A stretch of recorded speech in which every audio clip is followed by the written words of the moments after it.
Assalamualaikum warahmatullahi wabarakatuh. Kami dari kelompok 3 FM21A Universitas Buana Pejuang Karawang ingin mempresentasikan hasil diskusi kami tentang angina pectoris.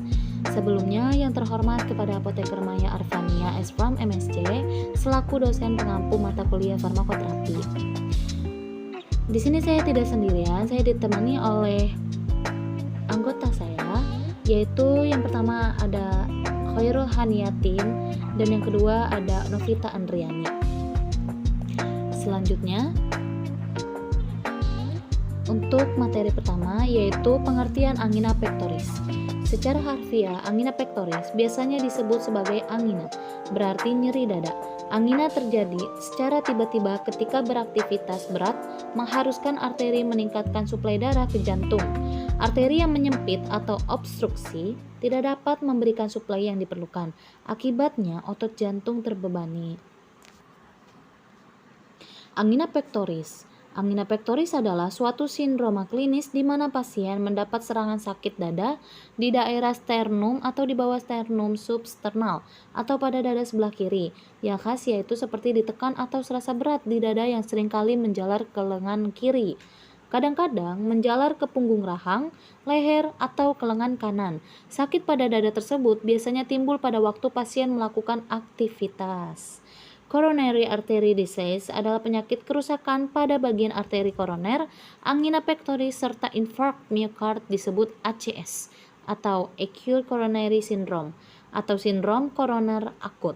Pengertian angina secara klinis adalah keadaan iskemia miokard yang disebabkan oleh kurangnya suplai oksigen ke sel-sel otot jantung atau disebut miokard karena adanya penyumbatan atau penyempitan arteri koroner, peningkatan beban kerja jantung dan menurunnya kemampuan darah mengikat oksigen. Epidemiologi angina pectoris. Data epidemiologi global menunjukkan bahwa prevalensi angina meningkat seiring dengan bertambahnya usia, baik pada pria maupun wanita. Angina pectoris dialami oleh sekitar 4% pria dan 5% wanita berusia 45-64 tahun, dan angka ini meningkat hingga 12% pada pria dan 10% pada wanita berusia 65-84 tahun. Pada populasi berusia di bawah 65 tahun, insiden angina pectoris tanpa komplikasi pada wanita tampak sedikit lebih tinggi dibandingkan pada pria. Pada populasi berusia 45-65 tahun, sekitar 1%. Pria mengalami angina pectoris tanpa komplikasi dan insiden tersebut terus meningkat seiring dengan bertambahnya usia. Angina pectoris merupakan salah satu manifestasi penyakit jantung koroner yang menjadi penyebab utama kematian di Indonesia dan diperkirakan akan terus meningkat sampai 23,3 juta kematian pada tahun 2030. Presentasi klinik. Yang pertama, ada angina tipikal yang persisten selama lebih dari 20 menit. Dialami oleh sebagian besar pasien 80%. 2. Angina awitan baru atau disebut de novo, kelas 3 klasifikasi The Canadian Cardiovascular Society. Terdapat pada 20% pasien. Yang ketiga, angina stabil yang mengalami destabilisasi angina progresif atau crescendo. Menjadi makin sering, lebih lama, atau menjadi makin berat, minimal kelas 3 klasifikasi CCS. Yang keempat, angina pasca infark miokard, angina yang terjadi dalam 2 minggu setelah infark miokard. Patofisiologi angina. Yang pertama, adanya plak aterosklerotik. Penyebab plak yaitu bisa disebabkan oleh merokok, dislipidemia, hipertensi, diabetes, dan genetik. Yang kedua, kebutuhan oksigen di miokard, MVO2.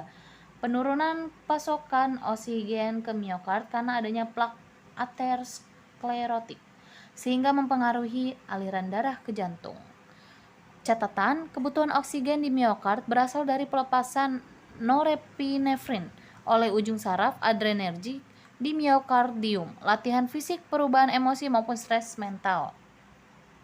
Tanda dan gejala pada angina itu ada pertama, stable angina atau angina stabil, yaitu rasa terbakar, penurunan prefursi koroner, ketegangan dada, sesak napas.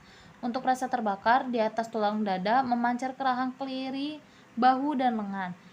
Dan untuk penurunan prefursi koroner itu akibat obstruksi menetap yang disebabkan arteriosklerosis koroner. Yang ketiga, ketegangan dada, sesak napas, sensasinya 30 detik sampai 30 menit. Yang kedua, unstable angina atau prainfarct. Bisa disebut angina pectoris tidak stabil. Yang pertama antara angina stabil dan infark miokardium. Yang kedua percepatan tempo sebelum 48 jam, sakit pada kondisi istirahat lebih dari 20 menit untuk usia lebih dari 75 tahun. Yang ketiga penemuan klinis edema pulmonari, pengeluaran mitral, suara dari dada, hipotensi, bradikardi atau takikardi.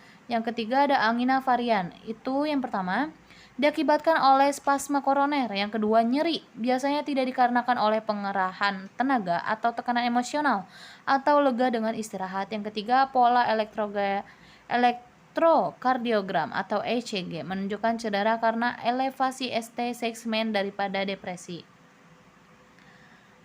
Selanjutnya ada patofisiologi angina pectoris.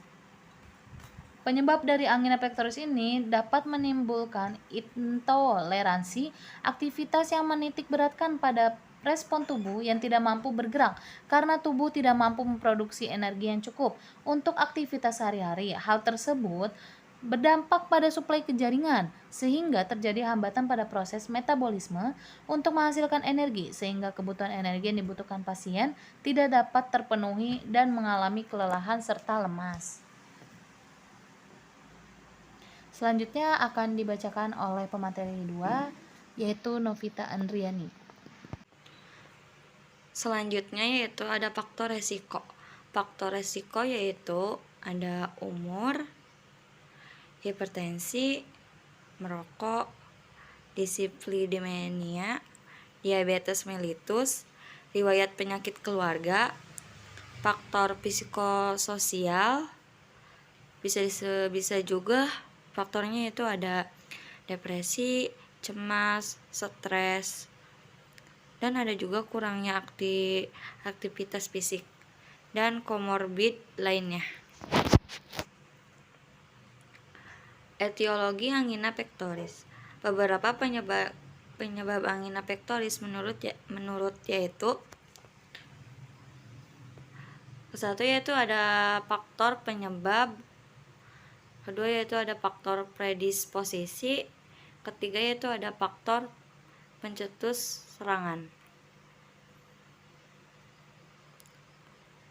Diagnosi yaitu ada 6. Kesatu ada anemesis, kedua ada pemeriksaan fisik, ketiga ada pemeriksaan elektrokardiogram, keempat ada pemeriksaan marka jantung, kelima ada pemeriksaan laboratorium, dan terakhir keenam yaitu ada pemeriksaan otot polos dada. Pemeriksaan laboratorium. Pemeriksaan laboratorium yang dapat dilakukan dalam waktu 24 jam evaluasi bagi seluruh pasien dengan nyeri dada adalah sebagai berikut. Kesatu yaitu profil lipid puasa terdiri dari TC, LDL, HDL, dan trigliserida. Kedua yaitu ada glukosa puasa. Dan yang ketiga yaitu ada complete blood count dan HB. Dan yang terakhir yaitu ada biomarker jantung. Banyak macam biomarker yang dapat dipakai, diantaranya troponin, myoglobin, dan creatine kinase myocardial band CKB.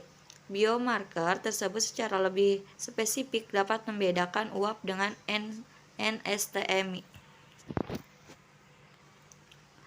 Pemeriksaan laboratorium. Tanda yang lain yaitu satu ada pemeriksaan fisik di luar serangan umumnya tidak menunjukkan kelainan yang berarti pada waktu serangan, denyut jantung bertambah, tekanan darah meningkat, dan di daerah prekordium pukulan jantung terasa keras. Kedua yaitu ada pada aukultasi suara jantung terdengar jauh, bising sistolis terdengar pada pertengahan atau akhir sistol dengan terdengar bunyi keempat. Ketiga yaitu nyeri hilang atau berkurang bila istirahat atau pemberian nitrogliserin. Dan yang keempat, gambaran EKG depresi segmen ST terlihat gelombang T terbalik. Dan yang terakhir yaitu gambaran EKG seringkali normal pada waktu tidak timbul serangan lainnya. Tata laksana farmakologi dan non-farmakologis. Farmakologi yaitu nitrat dan nitrit, nitrogliserin, penyegat beta adrenergis, antagonis, kalsium, antitrobin. Terapi non-farmakologis yaitu yang diterapkan untuk mengurangi nyeri dada dan pasien sindrom kroner akut, salah satunya dengan terapi panas, traumaterapi, tujuan untuk mengidentifikasi aktivitas intervensi termoterapi terhadap nyeri dada dan perubahan status fisiologis. Non-farmakologi yaitu gaya hidup sehat, berhenti merokok, dan hindari paparan asap rokok. Aktivitas fisik melaksanakan latihan aerobik intensitas sedang berat kali seminggu dan 30 menit setiap sesi. Manajemen massa tubuh.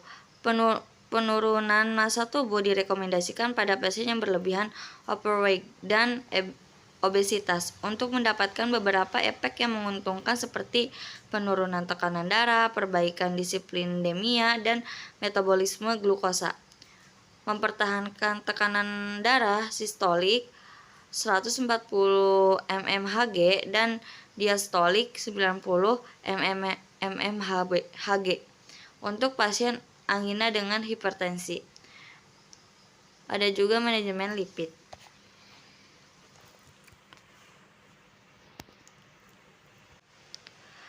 Cukup sekian dan terima kasih dari kelompok kami.